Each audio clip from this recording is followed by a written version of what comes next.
I want to live side by side with my Jewish brothers, whether in one state, and if some do not accept that because they are too mighty, militarily speaking, then in two states, but I want to live because Palestine is also my home, my homeland.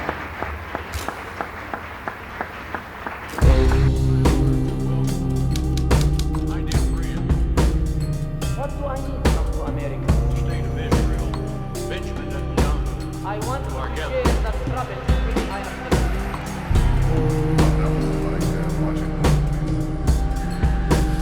I'm afraid if I ask for money, it will be a kind of conscious tranquilizer.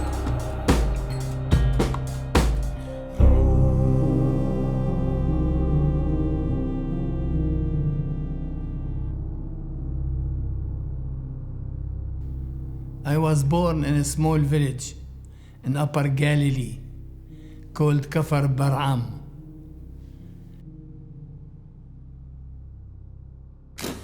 It's a very peaceful village. We're around 2,000 inhabitants. All of them were Christians. The big majority was Maronite Christians, not Mennonite, but Maronites. Well, I was 8 years old when suddenly something happened in our village. It was 1948. My father, of good memory, told us children we might see Jewish soldiers coming to our village. They had machine guns, but be not afraid, they do not kill. Father said these are survivals of a certain satanic plan aiming at destroying all the Jews in the world, and started in Europe and Germany. We will welcome them as our blood brothers. And 3 days later, the unexpected happened. The soldiers started coming to our village. They had machine guns. They did not kill anybody. They did not oppress anybody. They did not hurt anybody. On the contrary, they accepted our food and they accepted our beds. And we lived on the roof of the house for 10 days. After that, the officer of the army, whose name I remember was Manu, Mr. Manu, was a frightening person, ordered all heads of families of Bar'am to come and see him the next morning. My father was with them, surely. They went to see the army, and the officer said, "You have to leave immediately home. Go take wife and children and leave for 2 weeks, and that's for security reasons." What can simple peasant say in front of such orders except obeying? Father and others went home, took what they could from their clothes and things like that, and we left the village. I remember when I left, I was 8 years old. I could not carry so many things. I carried a blanket on my shoulder, the only thing I could carry. And we went about 2 kilometers away from the village to our lands. I know where our land is still. There was a small spring water. And we spent 2 weeks, as the officer says. Within 2 weeks you will be able to return. And he gave us a written promise. In the name of the Israeli army, you will come back in 2 weeks.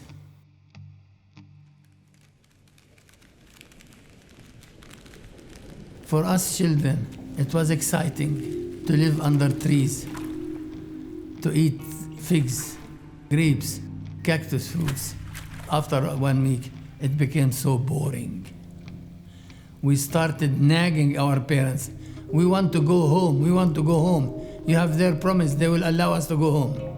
So all the heads of families gathered together and went down the hill where we were to the village to meet with the officer of the army. And we were waiting and waiting and waiting. They never came back. We did not know what happened to them. Did they escape to the nearby Lebanon? Were they imprisoned? Were they killed? How come that our parents disappeared? We had no answer whatsoever. We did not stay under the trees.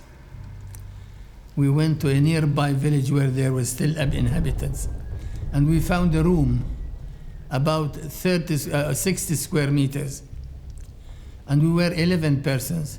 We lived in that one room.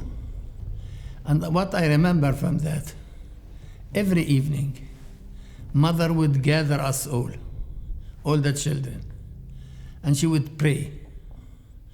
She would pray for the government so that God changes their stone heart into heart of flesh, to have some commiseration, some mercy. She would pray for her children, and mainly she would pray for the return of her husband, wherever he might be.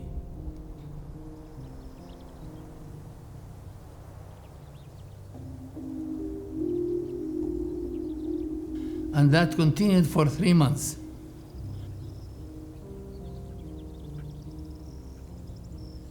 One evening, while we were praying, someone pushed the door of that room. Our door could not be locked because it was so primitive, so simple. It was Father. We were so amazed. Father is there. We ran and grabbed him. Father, now you stay, don't go. And he kept saying, I'm coming to stay. And he told us what happened to them. When they left us down to the village, the army prepared big military trucks, and they loaded them like cattle, like animals, on the trucks, and drove them so far away to the neighborhood of a city called Nablus. It was something unknown for us, so far away. And there in front of the new designed borders, the army said, look here, this land does no more belong to you. You have to leave. You cross the borders and go wherever you want. If you try to come back, we'll kill you before you trespass the borders. This land does no more belong to you. Who are you, man, to decide that this land does not belong to its owner? But that's what the rule was. Might is right. So Father knew very well the way back home from Beirut to Bar'am, which is on the Lebanese borders. He took some of his friends and they infiltrated back through the borders to find us in Bar'am. That's how the family was joined back together. It's amazing. Despite all the odds, the suffering, and the disappointment that my father went through, he never allowed himself to hate. He never allowed himself to think about taking revenge or about violence. He instructed us children, do not believe in violence. If you believe in violence, you will fall victim of violence. But he did not stay quiet. He gathered all the men who remained there from Bar'am, convinced them to gather some money and to go to the Supreme Court of Justice of Israel, filing the first case against Israel. And the first resolution was in our favor. These are peaceful people. They have the right to return. But the army opposed. We could not implement that. They went back in 1950 to that High Court of Justice. Second resolution in their favor. These are people who have the right to return home. The army still opposed. They went in 1951 back again. They were very stubborn. They wanted to return home, and I understand why. If you visit Bar'am, you understand how dear is it for its own people. The third resolution was in our favor. So, although the army still opposed, we decided to return no matter what. We gathered our small belonging that was nothing important, and we marched from the village Jesh to Bar'am, 5 kilometers distance. We were walking and we were about to enter the village. 500 meters away from the first house, something happened. We saw airplanes coming, we did not know where from, and starting shelling our homes, raining bombs, explosive dynamites in our home and our church as well. We stood there and we cried. Men were crying, women were crying, children were crying, out of fear and out of disgust to see their homes blown into the air.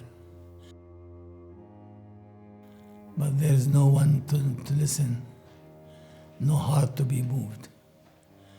We became the refugees.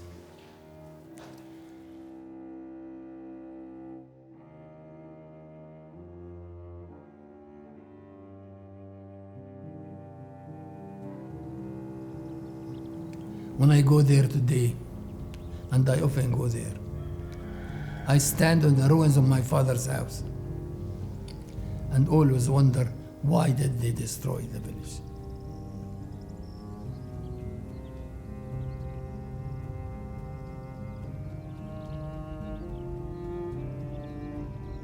Much later on, when I was the Archbishop in Haifa, the president of the state of Israel decided to come and visit me at home, to wish us happy Christmas for all the Christians, but to their bishop.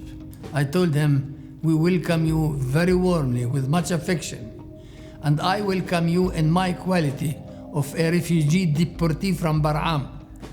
I allow myself to remind you that the village was destroyed, but the people are still alive, and they want to return home.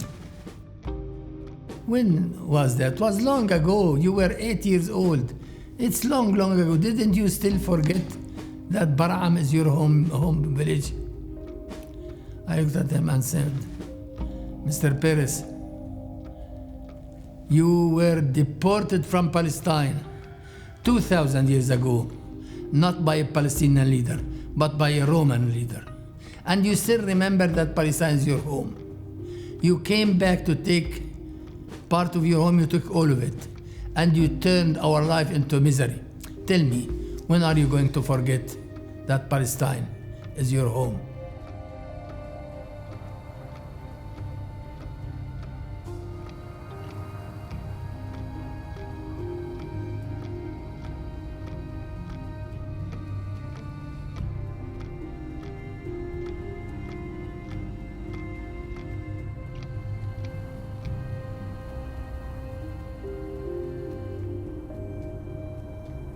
I was not meant to be a priest, and not less to be an archbishop.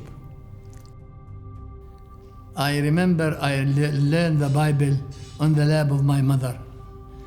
Between other things, she used to say to me, do not believe that our compatriot, that means Jesus Christ, our compatriot came here just to teach us nice things. He came here to teach us how to live a new way. It's there that I learned that love is much more powerful than hatred, that violence can breed violence only.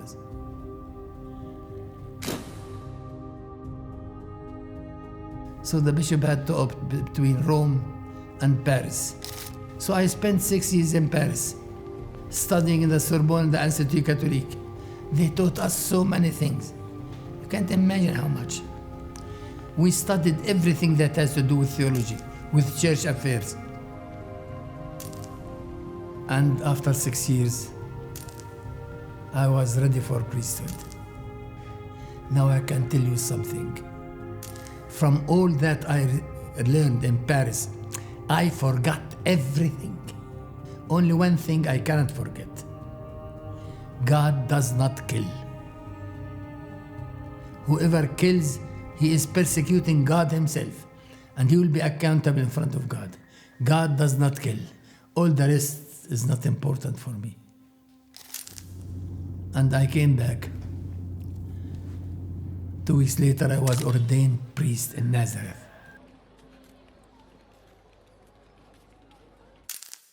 One week after my ordination, the bishop called me.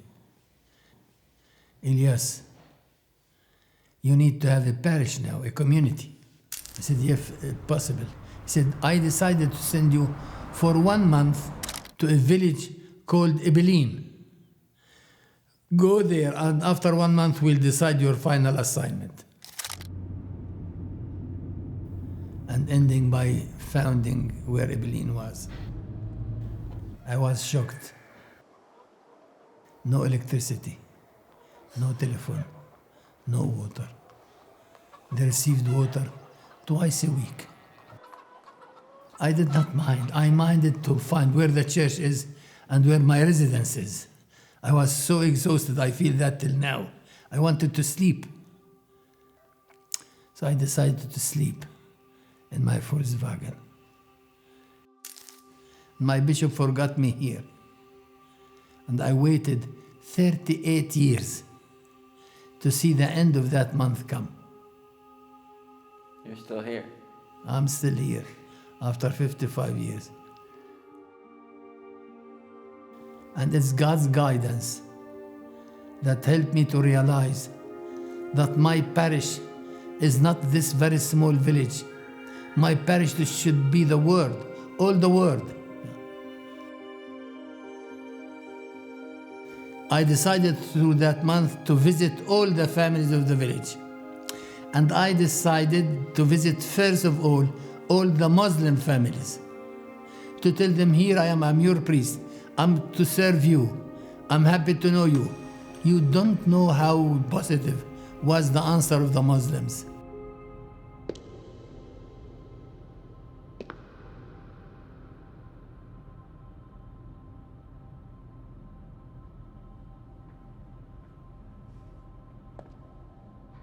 In 1978, I noticed that our children here go to study in Haifa, in Nazareth, elsewhere. They travel 1 or 2 hours every day to go to school and to come back. I was praying to be able to open a school.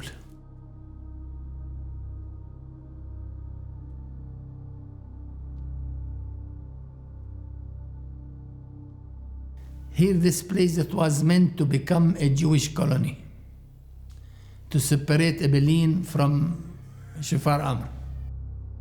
That's why they refused adamantly to give me a building permit. I said, what do I need? Do I need a building permit or I need a building? So I started building without building permit.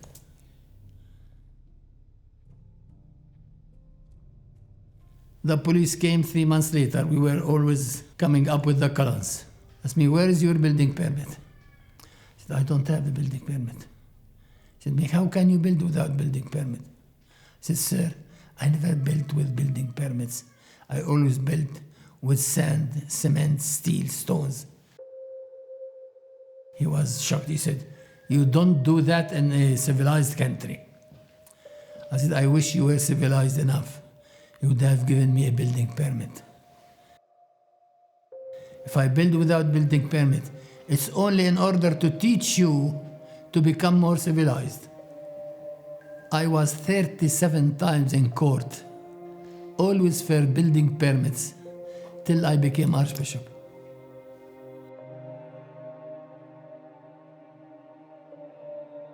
And 1981, in the beginning of September, we opened the school with 80 children, boys and girls, 4 teachers, 1 lady, and 3 gentlemen. We did not have electricity. We drew a cable from the nearest neighbor, about 100 meters far away, to have projections when we need electricity.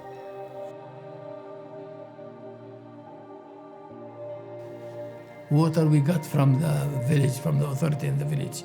And nobody was able legally to cut the water away because there were people living here, children. This is a Christian school? Does that mean that all the students are Christian? When I opened the school, I declared to everybody, this school is not a religious school. It's not a commercial school, and it's not a political school. This school is meant for everybody who was born baby. Everybody. Now in the school, we have 3,000 students. 65% of my children are Muslim boys and girls. I adore them, I love them. You can't imagine how nice they are, how generous they are, how loving each other they are.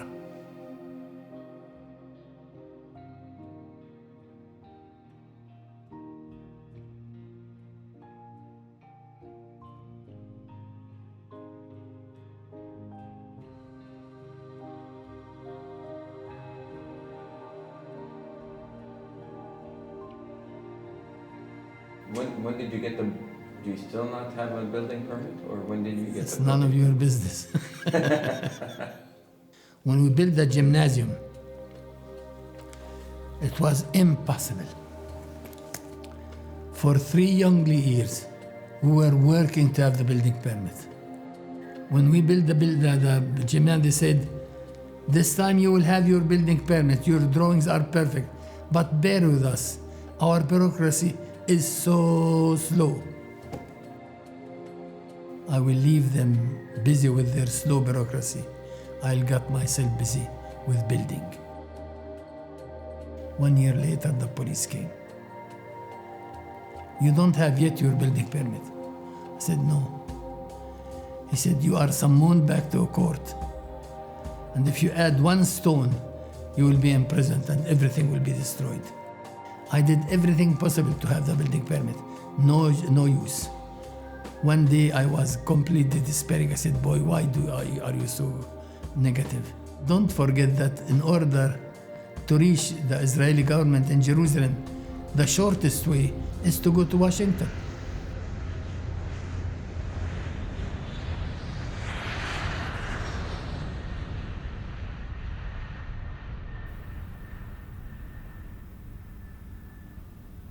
What do I need from you Americans? I'm afraid if I ask you money, it will be a kind of conscience tranquilizer. And I'm far from wishing any tranquility for your conscience. I want you to share the trouble in which I am living. I rented a car and decided to pop in unannounced into the residence of the American Secretary of State, the Foreign Minister. Who was at the time? Jim Baker. Knocked on the door. Secretary of State was not there. His wife, Susan Baker, came to open the door. He said, who are you? He said, ma'am, I am another man from Galilee. He said, do you have an appointment with us?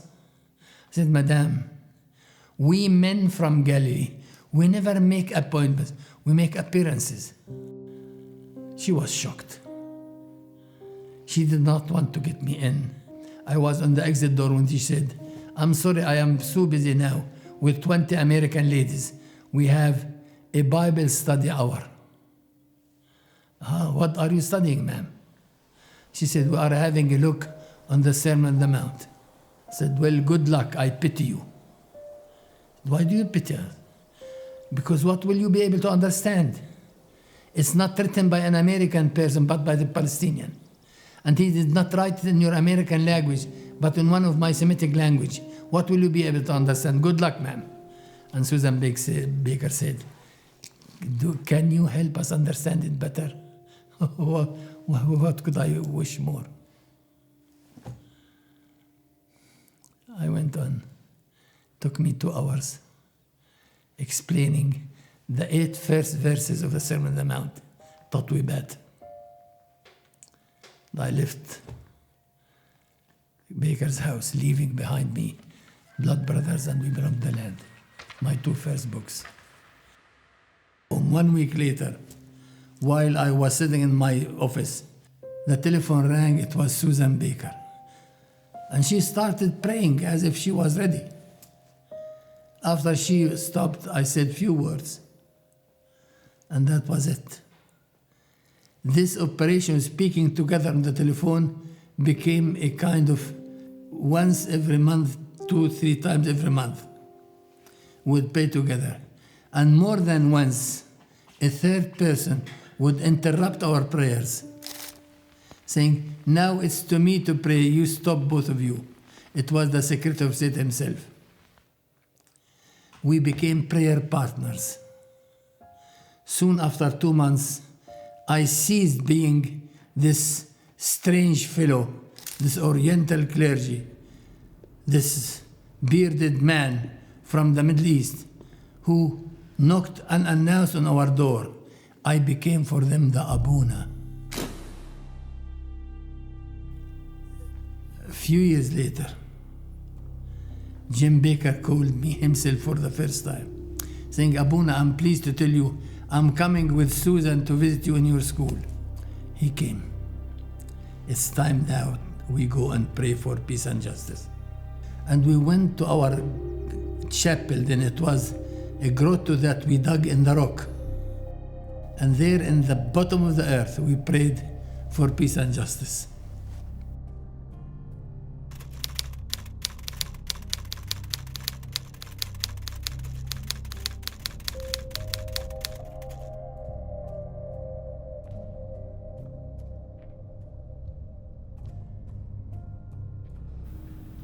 If you are friends of the Jews, please, I beg you,